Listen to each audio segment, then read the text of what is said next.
more, a little bit more, and there we go. Hello everyone, welcome to a very special video. Now then, I am here to bring to your attention a video game pop culture rivalry that's practically as old as time itself. 16-bit versus 8, SEGA versus Nintendo, Sonic the Hedgehog versus Super Mario.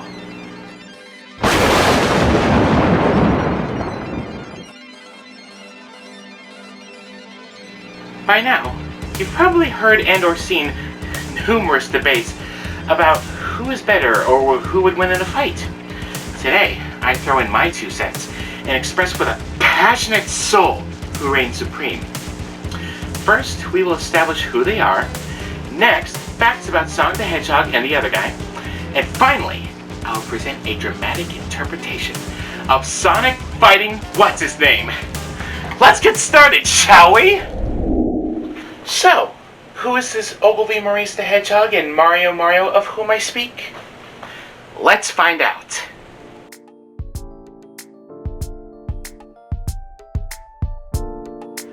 For those of you who don't know, Mario is an Italian-American plumber from the 1980s who gains power-ups through flowers, shrooms, and spends the majority of his earlier games rescuing the very same damsel in distress over and over again from a giant mutated turtle turd named Bowser.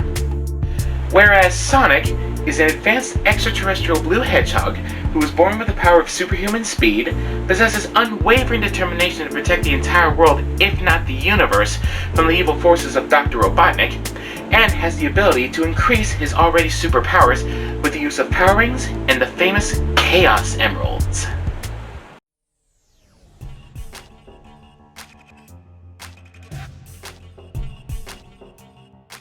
Now, it may be no surprise how much more innovative and exciting Sonic's world is compared to Mario's.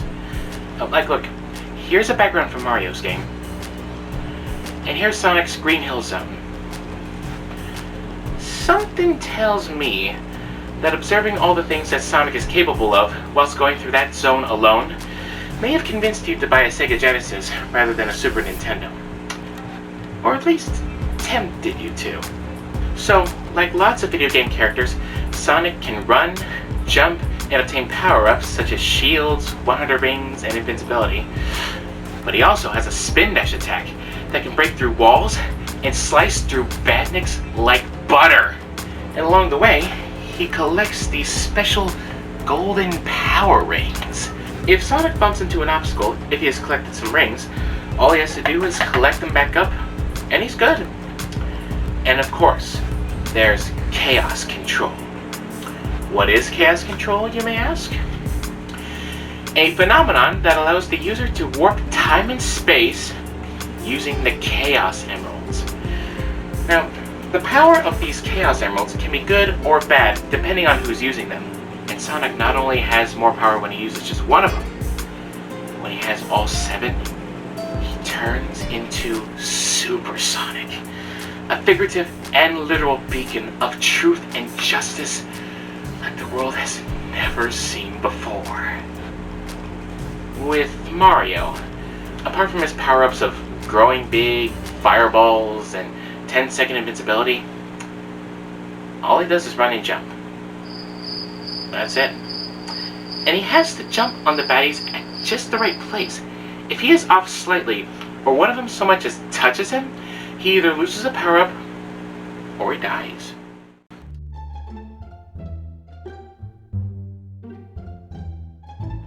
With Mario, you got characters like Luigi, Yoshi, Princess Peach. These 2 guys, some minor baddies, and Bowser. Sonic, on the other hand, has more interesting allies.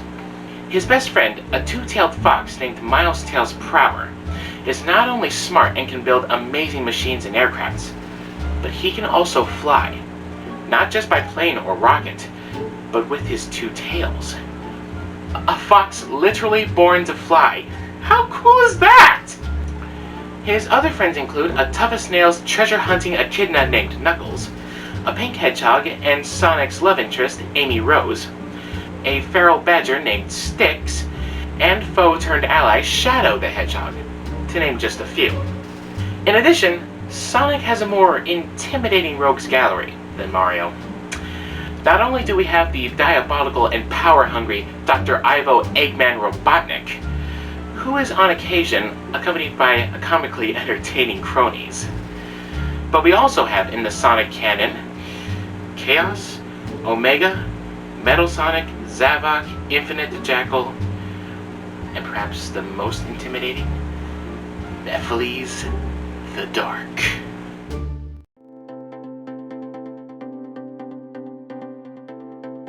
Adaptations of video games for the big and small screen have been hit and miss throughout the years. Mario and Sonic are no different. TV shows that exclusively feature Mario include these three, and they're all weird. Just plain weird. With Sonic, you have Adventures of Sonic the Hedgehog, which is funny, whimsical, and weird, but the good kind of weird. Sonic the Hedgehog, also known as Sonic SAT-AM, which has great stories, complex characters, and a subtle environmental message. Sonic X, which is a truly epic, suspensefully entertaining series in its own right. Sonic Boom, based on the video game of the same name, a series that was a rather delightful surprise for fans who played the purportedly underwhelming game. And Sonic Underground, which seems to operate on a separate timeline from the SAT-AM series, in which Sonic and his siblings work together to not only overthrow Robotnik, but also reunite with their long-lost mother, who is the rightful ruler of their home planet Mobius. Movies, however, are another story. For example, both of these characters have each had an anime movie. 1986's Super Mario Bros. The Great Mission to Rescue Princess Peach has not only an obscenely long title, but an IMDb rating of 5.7 out of 10.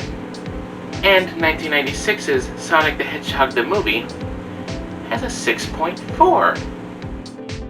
And of course, there are live-action movies. Mario's 1993 movie currently has a 24% rating on Rotten Tomatoes. Not only was it a critical and box office failure due to its lack in plot, tone consistency, and inspiration from the source material, but Bob Hoskins, the actor who played Mario, went on record as saying it was the worst thing he ever did. Think about that. In great contrast, Sonic's 2020 live-action movie currently has a nice, healthy 63% rating on Rotten Tomatoes, and was praised for its performances, Sonic's design, and its faithfulness to the source material. Not only that, but here in North America, this movie holds the records for biggest opening weekend for a video game film, as well as highest grossing video game film adaptation of all time. Plus, a sequel is scheduled to premiere in April 2022. So I'm pretty sure the first film has sparked a new generation of Sonic fans who want to keep this franchise going strong.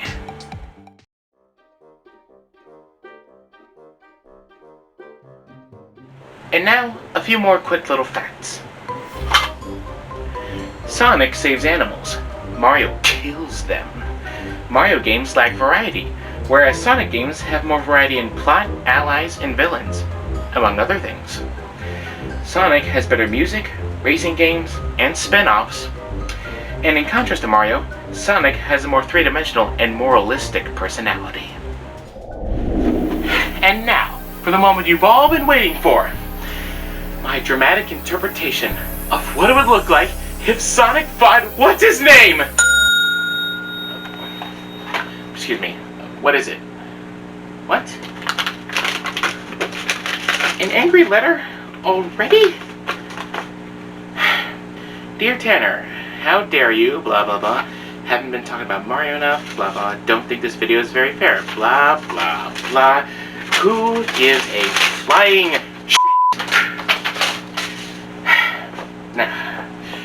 Now, where was I? Oh, yes. Okay, now, picture this.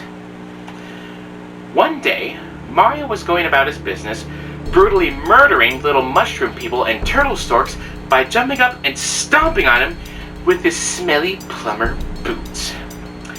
And that's when Sonic stepped into the picture and said, "What's this? Needlessly bringing harm to these defenseless creatures? That's no good." To which Mario replied, "Woohoo! I'll do what I please, thank you, because I stink and I'm a stupid!" Okay, now, I know what you're thinking, but trust me, it gets better. Okay. Then, Mario jumped up and attempted to stomp on Sonic, but Sonic, being the fastest thing alive, was able to dodge Mario effortlessly. All the while, he thinks to himself, well, it won't take Chaos Emeralds to teach this slow-mo a lesson. Then, Mario picks a fire flower and attempts to chuck fireballs at Sonic, but Sonic is fast enough to dodge those as well. And then, Sonic moves in right in front of Mario and starts delivering lightning-fast slaps across his face until Mario passes out. Then, getting a good running start from about a mile or two, and clutching a trusty power ring, Sonic sends Mario flying through the air with a supersonic kick to the ass. Then, Sonic watched on triumphantly as Mario was sent miles and miles away. But, sometime later, Mario starts to fall back downward. It was at this point that Mario starts to regain consciousness, just in time to witness himself plummeting face first into the ground and into the fiery bowels of hell. The end. And that is what I think would happen. Thank you. Thank you. Special round of applause for the victor, ladies and gentlemen. Yes, give him a hand. Yes, it's Sonic. Thank you. Thank you. You're all beautiful. Thank you. Thank you so much. Thank you. Thank you.